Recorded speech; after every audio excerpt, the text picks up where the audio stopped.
صدای شکوفه صمدی قصه‌ای میشنوید از خانم فردوس وزیری. گنجشکی که میگفت چرا. بهار بود.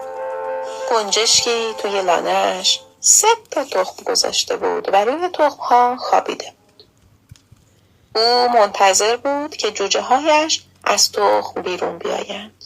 چند روز گذشت. تخم اولی شکست. یک جوجه کوچولو از آن بیرون آمد و گفت جیک جیک. تخم دومی هم شکست. یک جوجه کوچولو از آن بیرون آمد و گفت جیک جیک. تخم سوم هم شکست. یک جوجه کوچولو از آن بیرون آمد. ولی این جوجه کوچولو نگفت جیک جیک، گفت چرا؟ چرا؟ مادر گنجشکا تعجب کرد و گفت نه تو نباید بگویی چرا چرا، باید بگویی جیک جیک. ولی جوجه کوچولو باز هم گفت چرا چرا. روزها گذشت. جوجه ها بزرگ و بزرگتر شدند، ولی جوجه سومی هیچ وقت یاد نگرفت که بگوید جیک جیک.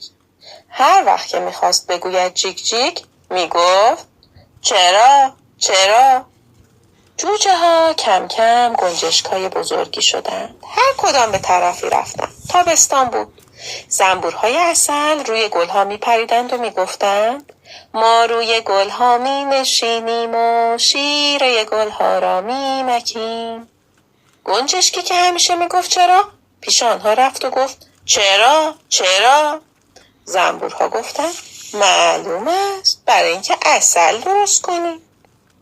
گنجشک چیز تازه یاد گرفت.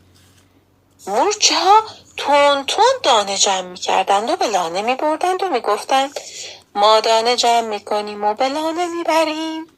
گنجشکی که همیشه می گفت چرا چرا، پیش آنها رفت و گفت چرا چرا. مورچه ها گفتند معلوم است، برای اینکه اگر حالا دانه جمع نکنیم در زمستان گرسنه می مانیم.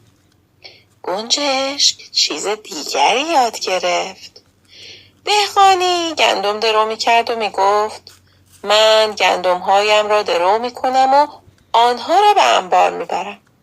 گنجشکی که همیشه می گفت چرا، پیش او رفت و گفت چرا چرا. دهقان گفت معلوم است، برای اینکه آنها را خشک کنیم و درست کنیم.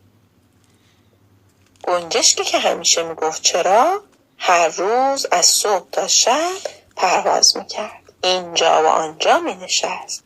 چیزهای تازه می دید و می پرسید چرا چرا. تابستان و پاییز و زمستان گذشت. گنجشک مرتب می پرسید چرا چرا. از هر جوابی چیز تازه یاد می گرفت. برای همین بود که وقتی دوباره بهار آمد گنجشک ما یک عالم چیز تازه یاد گرفته بود و از همه گنجشک ها داناتر بود.